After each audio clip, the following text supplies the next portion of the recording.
বাবা, আজ আবার তোমার ভাই আসবে? বাড়িটাকে সরাইখানা বানাতে চাও নাকি বড় বৌমা? কাল সরকারি চাকরির একটা পরীক্ষা আছে সকালবেলা, তাই রাতটুকু এখানে কাটিয়ে সকালেই চলে যাবে। সে তো বুঝলুম, কিন্তু কথা নেই বার্তা নেই, হুটপাট করে যে কেউ বাড়িতে এসে উঠুক, সে আবার আমার পছন্দ নয়, বুঝেছ? তোমার বাপের বাড়ির লোকেদের বলে দাও না কেন? হ্যাঁ, জানি মা, আপনি অনেকবার বলেছেন, কিন্তু বাড়ির লোকেদের সে কথা আমি মুখ ফুটে বলতে পারিনি। তাতে হয়তো আপনাদেরও সম্মান নষ্ট হবে। থাক থাক, আর আমাদের মান সম্মান নিয়ে তোমাকে ভাবতে হবে না। কে কোথাকার কি ভাবলো না ভাবলো তাতে আমাদের কিছু এসে যায় না। আমাদের মান সম্মান অত ঠুনকো নয়, বুঝলে? ঠিক আছে, আমি ভাইকে না করে দিচ্ছি। থাক থাক, হয়েছে হয়েছে, এখন আর সিন ক্রিয়েট করতে হবে না। তবে ভালো করে বুঝিয়ে দিও যে এটা আমাদের বসত বাড়ি, কোনো ধর্মশালা নয়। আর শোনো, জয়কে বলবে একটু মাংস এনে দিতে, ভাইকে রেঁধে খাওয়াবে তো। মাংসের দরকার নেই, ডাল ভাত কিছু একটা দিয়ে দেব। এখন আর অত আত্মত্যাগের দরকার নেই, বুঝেছো?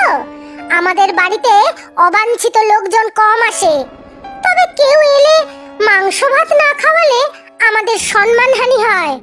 তবে মাংস খেয়ে তোমার ভাইয়ের আবার অভ্যেস খারাপ না হয়ে যায়, গরিব ঘরের ছেলে তো। ঠিকই বলেছেন মা, আমাদের মতো গরিব ঘরে মাছ মাংসের জোটে কোথায়? তাই তো বলছিলাম, ভাইটাকে ডাল ভাত খাইয়ে যত তাড়াতাড়ি সম্ভব বিদায় করব। হ্যাঁ হ্যাঁ, তাই দেখো, যত সব উটকো ঝামেলা।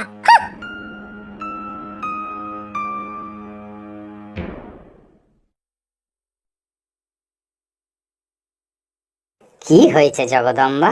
তুমি আবার বৌমাকে কি বলছিলে?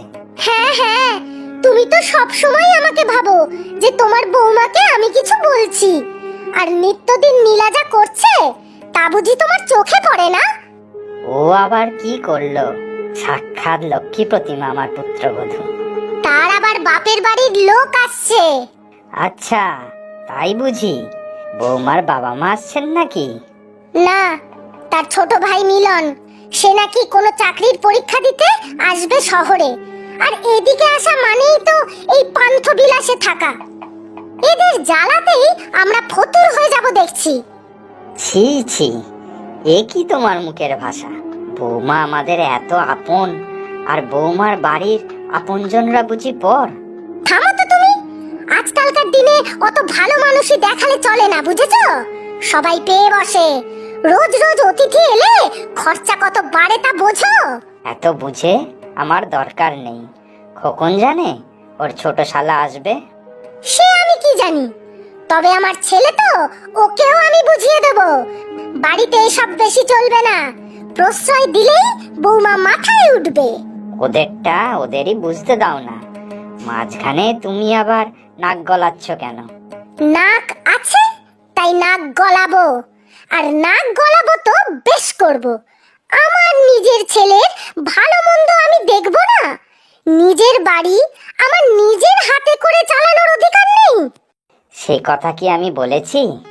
আমরা আমাদের মতো করে থাকি, আর ওরা দুজন ওদের মতো করে থাকুক।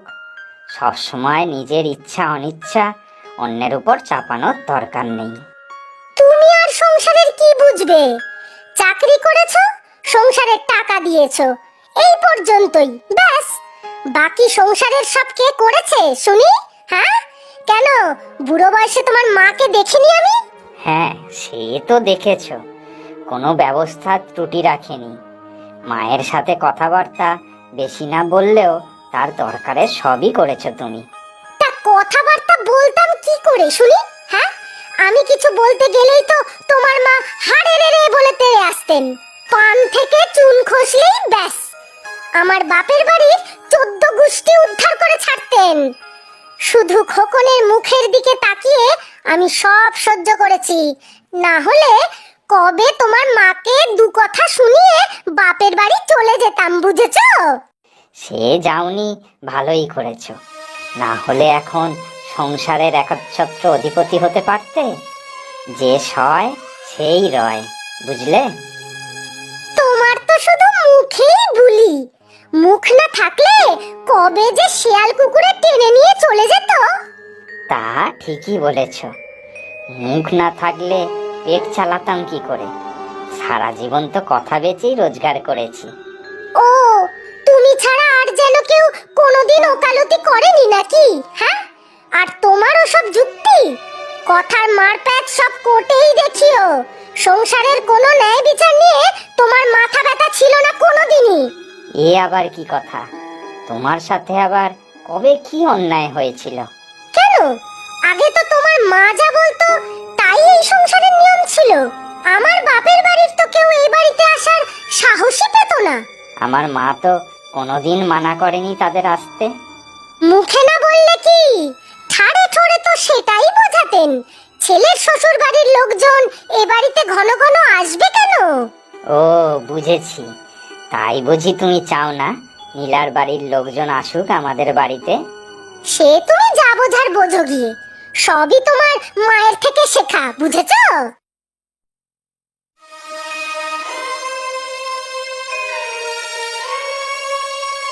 কি হলো নীলা, কি হয়েছে? মুখ ঢেকে বসে আছো কেন? নিলয়ের আসতে দেরি হচ্ছে তার জন্য? না, ভাইয়ের জন্য আর চিন্তা কি। গরিব ঘরের ছেলে রাস্তাঘাটে না হলে রেলের প্ল্যাটফর্মে ঠিক কাটিয়ে দেবে। এই নীলা, এসব আবার কি কথা? প্ল্যাটফর্মে কাটাবে কেন? ওর তো আমাদের এখানে আসার কথা, কিন্তু এত দেরি হচ্ছে। ও না এলেই ভালো। ট্রেন লেট করেছে তো প্ল্যাটফর্মে থাকুক না, সকালে ইন্টারভিউ দিয়ে ওখান থেকে বাড়ি চলে যাক। শুধু শুধু এ বাড়িতে এসে সবার বিরক্তির কারণ হওয়ার কি দরকার? কি সব বলছো? কেন, কিছু হয়েছে নাকি? মা বুঝি আবার কিছু বলেছে? মা ঠিকই বলেছেন। তোমাদের মতো বড়লোক বাড়িতে আমাদের মতো গরিব ঘরের লোকজন কেনই বা আসতে চায়? ওরা কিছুতেই বোঝে না, এখানে কেউ চায় না ওদের। তুমি মায়ের কথা ধরো না তো, মা এমনিই বলতে থাকে। এই দেখো না, আমাকে দিয়েই তো মাংস আনালো তোমার ভাইয়ের জন্য। এই যা, মাংসটা রান্না করতেই ভুলে গেছি। ভালোই হয়েছে, নীলাটা তো দেরি করে আসবে, মাংস খাওয়ার আর দরকার নেই ওর। মা জানলে কিন্তু খুব রাগ করবে, তখন আবার কাঁদতে বসো না যেন। আমি চুপচুপি বানিয়ে দেবো। না থাক, এখনো যখন আসেনি তাহলে হয়তো এখানে নাও আসতে পারে। তুমি আর কতক্ষণ জাগবে? কাল সকালবেলা তো আবার অফিস আছে, খেয়ে শুয়ে পড়ো। না না, দেখি না আর কিছুক্ষণ, আসবে যখন বলেছে। সত্যি আমার জন্য তোমাদের সবার কত অসুবিধা হয়, আর ভালো লাগে না। আর ভালো লাগে না? বৌমার জন্য ছেলেটার কত অসুবিধা বলো তো? কেন, জয়ের আবার কি অসুবিধা? কিছু বলেছে নাকি তোমাকে? অসুবিধা হবে না, কাল সকালেই তো আবার অফিসে দৌড়াবে। এখনো বৌমার ওই ছোট ভাইয়ের আসার নাম নেই। খাবার কোলে নিয়ে সব বসে থাকবো নাকি? তুমি শুয়ে পড়ো না, বৌমা তো জেগে আছেই। বৌমার ভাই এলে ওই খেতে দিয়ে দেবে। যা বোঝো না তাই নিয়ে কথা বলো না, বুঝেছো? আমি শুয়ে পড়লেই দেখবো আমার চোখের আড়ালে ভাইয়ের হাত দিয়ে সব বাপের বাড়ি পাচার হয়ে গেল। ছি ছি ছি, এসব কি ধরনের চিন্তা ভাবনা তোমার? বৌমা আমাদের পরিবারের একজন, তার সম্পর্কে এইসব কি বলছো তুমি? আর নিলয় অত্যন্ত ভালো ছেলে। তোমার থেকে কি আমি সংসার চালানো শিখবো নাকি? হ্যাঁ, আমার বাপের বাড়ির লোক সম্পর্কেও তোমার মায়ের এই একই ধারণা ছিল। আমার ছোট ভাইটা ভয় কখনো আসতেই পারেনি। কত পায়েস খেতে ভালোবাসতো ছেলেটা। কবে কি ঘটে গেছে সেই একই জিনিস তুমি বৌমার সাথে করবে? সে তুমি যা ভাবার ভেবে নাও। আমার জয়ের হয়েছে যত জ্বালা। সারাদিন অফিসে খাটাখাটনি করে এসে এখন রাত জেগে বসে থাকতে হবে। কতবার বলছি না তোমাকে, ওদের দুজনকে একটু ওদের মতো ছেড়ে দাও। না না না, ছাড়বো না। আমার ছেলের কষ্ট আমি দেখবো না তো কে দেখবে শুনি? হ্যাঁ, তুমি শুয়ে পড়ো, আমি যাই রান্নাঘরে। বৌমা আবার কি আড়ালে আবডালে লুকিয়ে রেখেছে দেখি।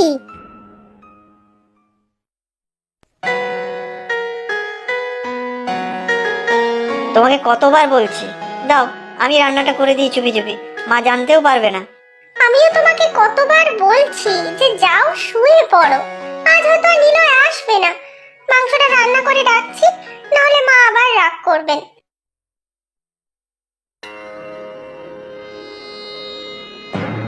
এ কি খোকা, তুই এখানে কেন?